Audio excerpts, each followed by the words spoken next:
frequently asked question is about to trigger a whole lot of questions that I have for you. People may hear stuff and they may be like, oh, I really need to do a health audit for me to get a desired result. Yes, you gotta do the work. This is Life Locks and Lessons with Liv in 10 minutes or less. Por hacerlo. Oye, I cannot tell you how to make your locks thicker. I'm not even gonna lie to you.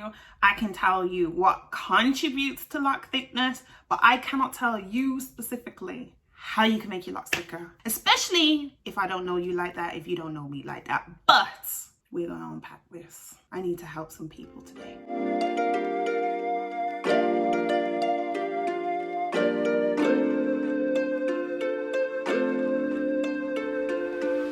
Okay, so some months ago in this year of 2022, I did a video which is on my TikTok, which is on my Instagram, which is also here on YouTube, I believe, of like at least 13 different things that can contribute to lock thickness. And I'm going to try and remember them here because I ain't got no list because I like to do things off the top of the dome. That's just the way that I operate best. Very spontaneously, just kind of going with my energy, which I have a lot of, so bear with. Things like part sizes you tend to hear about, or parting system. Obviously, the style of your parts may contribute to how many hair strands are in a particular section that are going to go into a lock or are a part of a lock. Obviously, you then also have things like health and lifestyle.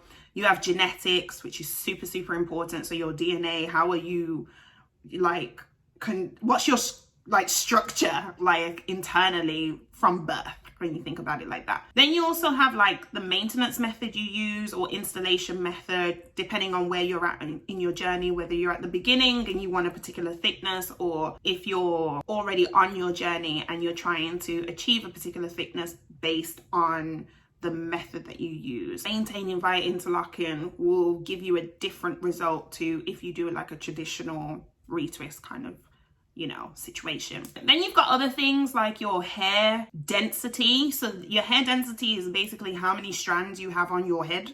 So if someone was to sit, or you know, just the thought alone just kind of sounds weird, to sit and count the hair strands on your head, that will kind of give you a sense of your density, or like how many hairs are there in every square centimeter or square inch of your head. Then you've also got like hair pattern. So are you more coily, are you more curly, are you a bit more kinky, you know, are you a bit more straight, like in terms of what does your individual hair strands do, how much shrinkage do you have, which could be considered as another thing, because obviously if you've got more of a coily texture, when your hair naturally springs back, the coil is a bit beefier than someone with a little wave. So it's thinking about your hair pattern as well, your shrinkability, your shrinkage ability, can we make that a word? Your shrinkability, your hair shrinkability. So anyway, you've got that. I'm not even counting anymore. What else? I'm sure I had some other things in that video, right? So there's a bunch of different things that contribute to your hair thickness.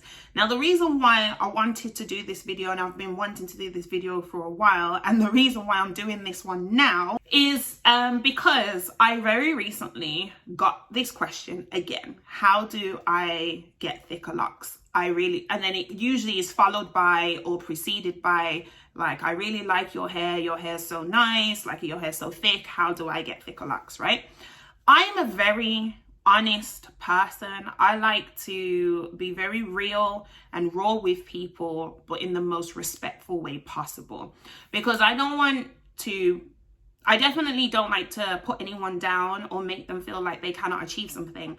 But I also like to kind of keep it real, because I also don't like to spread false hope. You can be optimistic. I'm an optimistic person. You can be hopeful. I'm a hopeful person. You can be a positive thinker. I'm a positive thinker. But I also would like people to think about things on a realistic level. So you really got to know what it is you're really asking.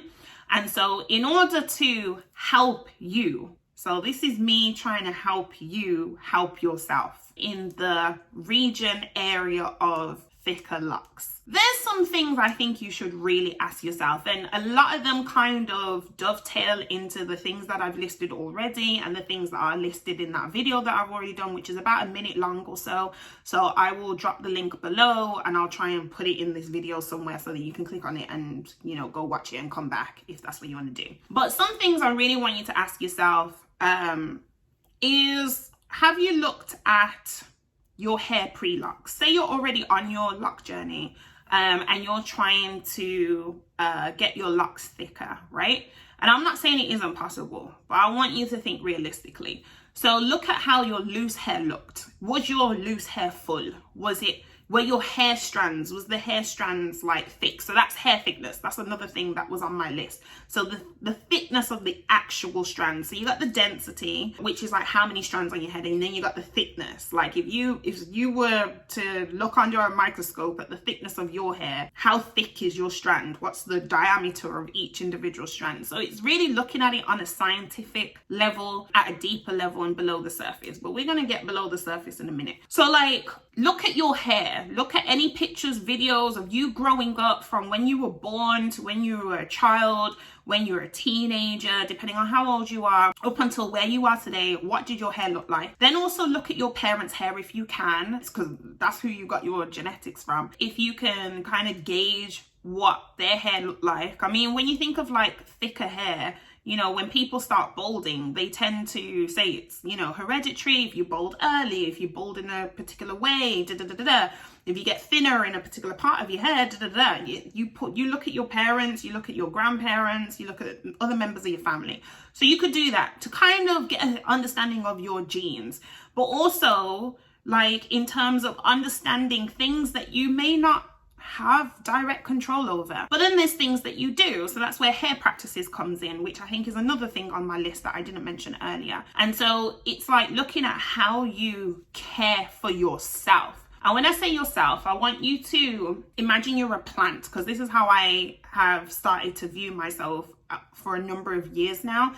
So I'm a plant and my hair is like my leaves, my stems, you know, the stuff that you see that comes out above the surface. But if you look at a plant, the health of the leaves is going to be determined by the health of the roots, right? And the roots are underneath the surface. You cannot see them, but you have to make sure that they're well cared for. So whether it's watering them well, giving them the right nutrients, if you need to give your plant some plant food. I use plants as references because I got about 7 or 8 plant children, right? But like, you can't see the roots, so you can't see what's going on below your scalp. But there's things that you can do to create a conducive environment for growth and for healthy production of hair, right?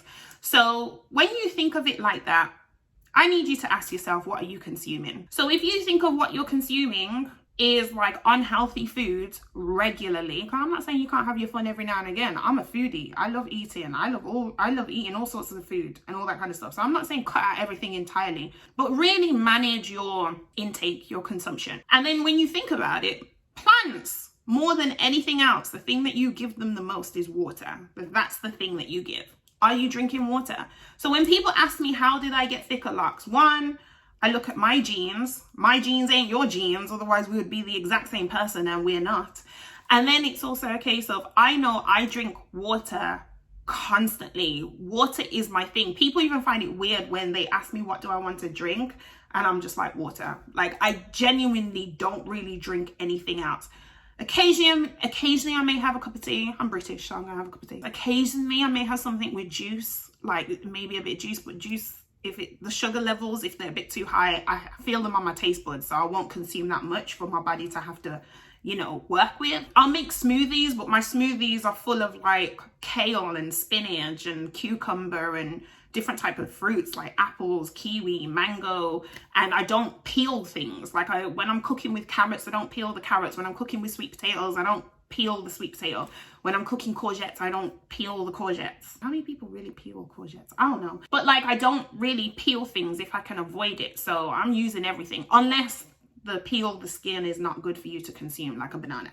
But it's like just recognizing that there's a lot of stuff that you need to think about internally before you can expect to see anything externally. This is a video that I could have go on for ages. This is something I can talk about for a very, very long time. Like, I love talking about hair, I love talking about health, but I also recognize that sometimes it's like, whoa, people may hear stuff and they may be like, oh, I really need to do a health audit for me to get a desired result. Yes, you got to do the work. You literally got to do the work, and you got to do the work consistently over a long period of time and be disciplined with it. Because if you're thinking, okay, I'll drink some water today, and then you forget tomorrow, or you don't do it on the weekend, or you don't do it next week, don't be looking in the mirror and saying like, where's my length, where's my growth, where's my thickness. When I say I've been doing it for years, it's a lifestyle. And this is why this is one of the points that I mentioned in the list of things that contribute to lock thickness. It's your lifestyle. Think of it as your lifestyle. Don't think of it as just something you do every now and again. When people say actions speak louder than words, yes, and patterns of behavior speak louder than actions, because someone could do something once, but if they don't repeat it, or if it's not embedded in their character, then yeah, you could get the action once, you may do something once, but if you don't embed it into your principles, into your daily, weekly, regular practices, if you don't make it a lifestyle choice,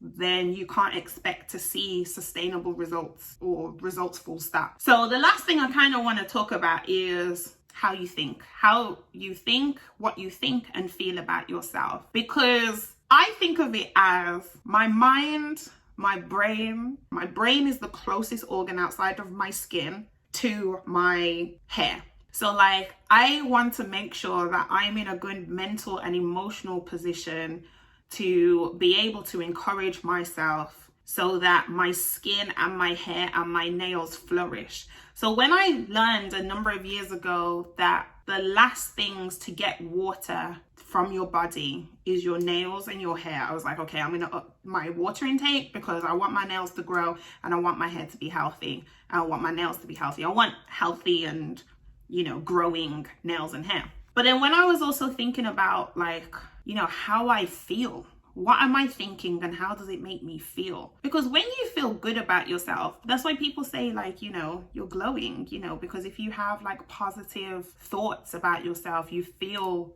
good, like you feel sexy, you feel beautiful, you feel handsome. If there's any guys out there, you know, studying about Locs, you feel amazing, you feel powerful, you feel like you can achieve anything, you feel, you know, like you can depend on yourself to get yourself out of a little stumble, or, you know, you feel like you can move forward, like you can progress. So it's very important to have like positive thoughts, put out that positive energy, those good vibes. Like, I'm not saying you can't have knockbacks, setbacks. I'm not saying you can't have moments where you dip. I still have moments like that where I have a wobble, but I can get myself out of that once I tap into some self-soothing or some comfort. I've got some habits to kind of get me back on track, or I check myself. I try to understand what's going on. I'm trying to be compassionate with what I'm feeling, but I also don't stay in that dump. I don't stay in that dark place. I don't stay low for long.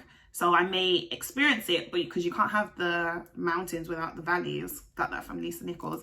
But at the same time, you just got to ride it out and know that you'll rise again. You know what I mean? That's why I say, like, I could list a bunch of things that you could do. Like, a lot of people like to say, what oils do you use? You are not going to find growth, length, or thickness in a product. I don't care how natural the product is, you're not going to find it. Yes, it could be a contributing factor, but that on its own is never enough. You've got to think about what you're ingesting, what your intake is, and what your input is. What's the input for the desired output? There you go.